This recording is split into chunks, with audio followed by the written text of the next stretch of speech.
ECL के Charanpur OCP के पास भूधसान 20 feet तक धंसी धरती, ग्रामीणों को आक्रोश, ओसीपी प्रभावित, अब बड़े आंदोलन की चेतावनी।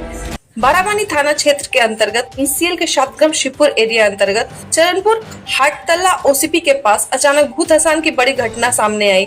जमीन करीब 10 से 20 फीट गहरी तक धंस गई, जिससे इलाके में दहशत फैल गई। वहीं इस घटना में ग्रामीण के गुस्से को भी भड़का दिया। घटना की सूचना मिलते ही मौके पर बाराबानी थाना पुलिस पहुंची और भूत धसान क्षेत्र को घेराबंदी कर कार्डन कर दिया गया। इस घटना से ओसीपी का कार्य प्रभावित हुआ।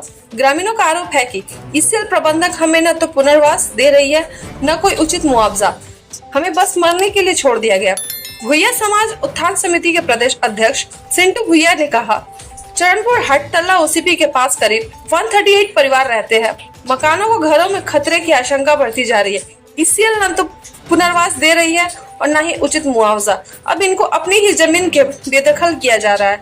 इस घटना के संबंध में ईसीएल के शातग्राम शिवपुर एरिया महाप्रबंधक रॉबिन थानुजा ने कहा, चरणपुर ओसीपी के पास सब्सिडेंस हुआ है और वे लोग बहुत दिन पहले लोगों को पुनर्वास देने के लिए पैसा आवंटित कर दिया गया। बहुत सारे परिवार चेक ले चुकी है और बाकी का देने कार्य चल रही है। जो जगह खतरा है, इसलिए सभी से अपील की गई कि सब्सिडेंस जगह को खाली कर दे। इसके आगे के अपडेट्स के लिए देखते रहिए ब्यूरो रिपोर्ट न्यूज गुरु आसनसोल। हम लोग आए हैं बाराबानी के चरणपुर हाटतल्ला में, जहां लगभग 136 घर लोग रह रहे थे। 136 घर के परिवार को वहां पर अभी ईसीएल ओम श्रद्धा माइंस आया है। भनोड़ा चरणपुर माइंस ईसीएल के जो है सातग्राम एरिया के अंतर्गत है। उस माइंस के वहां पर जो चलाया जा रहा है लगभग 100 फुट या 125 फुट में ये समक्ष चलाया। प्रतिदिन वहां का ब्लास्टिंग से, प्रत्येक दिन वहां का जो माइंस के कारण वहां पर लोगों को घर में धस हो रहा है। ये धस होने के कारण आज वहां पर देखा गया, पिछले रात को देखा गया कि वहां पर एक पूरे घर को जमीन के नीचे चला गया, जमीन के गर्भ में चला गया। कम से कम 20 से 25 घर वहां पर उससे डायरेक्ट इफेक्टेड हो गया है और पूरे गांव वो आतंकित में है। ईसीएल आज करेंगे, कल करेंगे, परसों फैसला करेंगे, ऐसा कर करके किया गया रहा है। ईसीएल जो रेट लगा रहा है, किसी का 1 लाख, किसी का 50,000, किसी का 90,000, जिसमें हमको लगता है कि आज के डेट में किसी घर का बाथरूम टॉयलेट नहीं होता है। लेकिन चूंकि गरीब तबके लोग वहां पर रह रहा है, उसके घरों को सही से मुआवजा का रेट नहीं लगाया जा रहा है। देखा जा रहा है कि विभिन्न जगह में जहाँ पर सेटलमेंट हुआ, इसी ईसीएल के अंतर्गत जहाँ पर एक सही मुआवजा दिया गया, एक जो हो सके गरीब लोगों के लिए वो दिया गया, एक मिनिमम रेट तय किया गया। लेकिन यहाँ पर ईसीएल को हमको पता नहीं आता है कि ईसीएल ये गरीबों को, घर को या गरीबों को मार के भगाने के लिए किसी को ठेका दे दिया है, किसी को टेंडर दे दिया लग रहा है, और सोचता है कि हम रात को अंधेरा में मार के भगा देंगे, उन लोग को हटा देंगे और किसी तरह से भी उसको बहरा फुसला करके, डरा करके, धमका करके भगाने का चाह रहा है। लेकिन ईसीएल उसको मुआवजा देने पर कभी बात नहीं कर रहा है, उसको कई जगह देने पर बात नहीं कर रहा है। तो हम लोग ईसीएल को समझाने आए कि ये लोग गरीब तबके लोग हैं, लोग 100 साल से वहां पर रह रहा है, ये 100 साल से ज्यादा समय से वहां पर रह रहा है। ये SC ST लोग हैं, यहाँ ये भूमिहीन लोग हैं। संसार में आज के डेट में उसका कहीं कोई जमीन नहीं, कोई संपत्ति है। इसको उचित मुआवजा दे करके, जगह दे करके इसको घर को सेटलमेंट कराया जाए, घर को बसाया जाए। पूरे रात पूरे ग्रामीण एक साथ एक जगह में अभी तक ले बैठे हैं, बैठ करके बातचीत कर रहा है और वहाँ रोग आ रहा है, अपने गुहार लगा रहा है कि हमको न्याय मिले, हमको विचार मिले। और उस ग्रामीण से आज हम लोग सुबह में जा करके प्रदर्शन कर करके, बातचीत कर करके हम लोग देखे। गांव के लोग भी बहुत दुख में है, बहुत संकट में है। किसी भी समय पूरे गांव जमीन के गर्भ में चला जाएगा, इसका कोई गारंटी नहीं है। लेकिन मैनेजमेंट इस पर थोड़ा सा भी टस से मस नहीं हो रहा है। हम लोगों ने एजेंट से लेकर के, GM से लेकर के, हम लोग DTPP से और DTOP से भी बात किए। अभी तक इसका कोई सही कोई रास्ता नहीं निकाला गया है। हम लोग बार बार सभी प्रशासन को चिट्ठी के माध्यम से, लिखित माध्यम से, मौखिक माध्यम से हम लोग अवगत करा रहे हैं। DGMS से लेकर के कुलरी के विभिन्न अधिकारी, पदाधिकारी या प्रशासन को भी कर रहे हैं। लेकिन अभी तक कोई उचित मुआवजा घोषित नहीं किया गया। बहला करके, फुसला करके, धमका करके कुछ लोगों को, कुछ 10-20 घर को राजी कराया जा रहा है, जो आज तक कर्महीन है, वहाँ पर कुछ भी कार्य किया नहीं जा रहा है। तो हम लोग यही मैनेजमेंट से रिक्वेस्ट करते हैं कि आप जल्द से जल्द उन लोग का व्यवस्था कर दीजिए।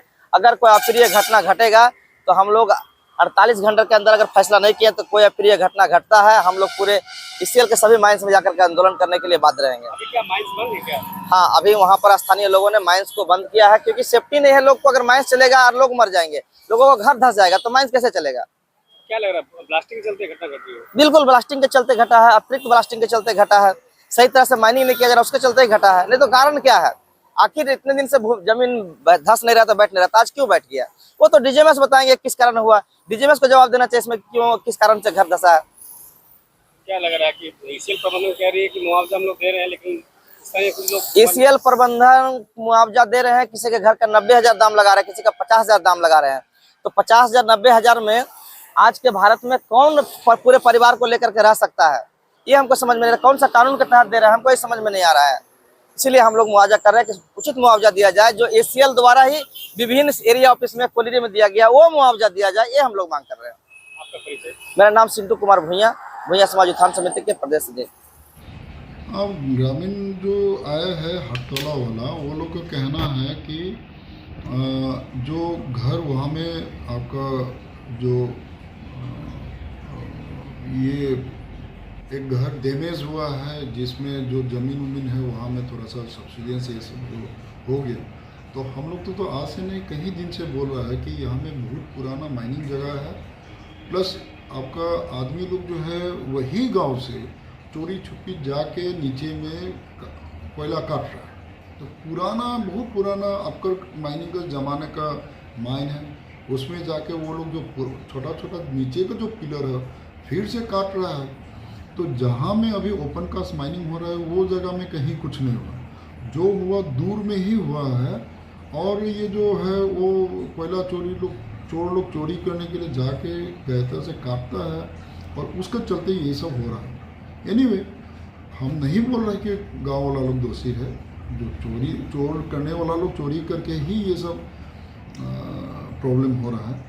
लेकिन हम लोग ने वहाँ में जितना भी आदमी है वो लोग का जितना घर जो है उसका वैल्यूएशन स्टेट गवर्नमेंट का जो रेट है वही रेट से हम लोग ने निकाल के आदमी लोग को देने के लिए किया है।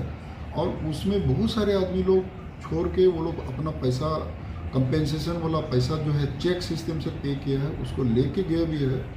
और इन लोग को भी हम लोग ने बहुत दिन से बोल रहा है कि वहाँ में रहना खतरा है, क्योंकि पुराना माइनिंग का जगह है, प्लस और चोर लोग जो है कहाँ से घुस के काट रहा है। तो ये जगह जो है वो लोग जल्दी से छोड़ के चले जाए तो उसमें सबका सेफ्टी है, नहीं तो वहाँ रहने वाला आदमी लोग सेफ नहीं है। तो अभी भी कंपेंसेशन का जितना जो चेक है सबका नाम में ड्रॉ करके रखा हुआ है, ले जा सकता है। कोई लोग अपना बैंक अकाउंट नहीं दिया अभी तक, तो हम लोग असेसमेंट हो गया, पैसा रेडी है, बैंक अकाउंट देने से देन उसका बाद में उसके अकाउंट में पैसा डालने के लिए हम लोग चेक ड्रॉ करके दे सकते हैं। हम लोग का साइड से पूरा रेडी है सर। क्या हाँ, ओपन कास्ट माइंस तो हमारा चल रहा है, बारिश के चलते कहीं कुछ नहीं चल रहा है, वही दूसरी बात है। ये सुबह को ग्रामीण बंद करने का काम किया था वहाँ पर?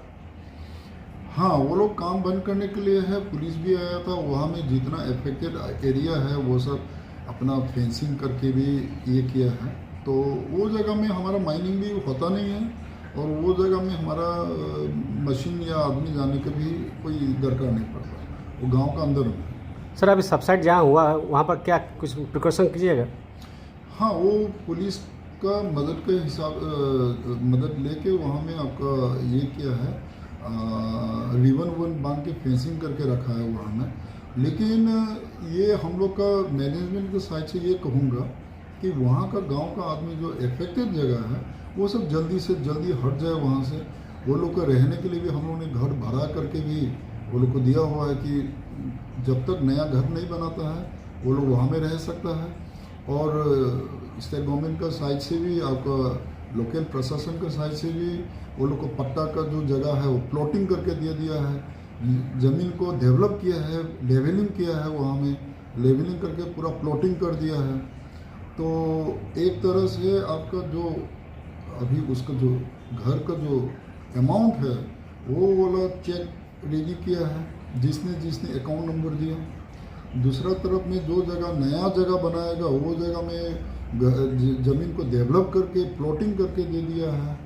उसके बाद में बनाने का समय थोड़ा टाइम लगेगा, उस समय तक रहने के लिए घर का भाड़ा का जो भाड़ा भी वो लोग को दिया हुआ है कि घर भाड़ा में रहे, भाड़ा जो है वो हम लोग बियर करेंगे।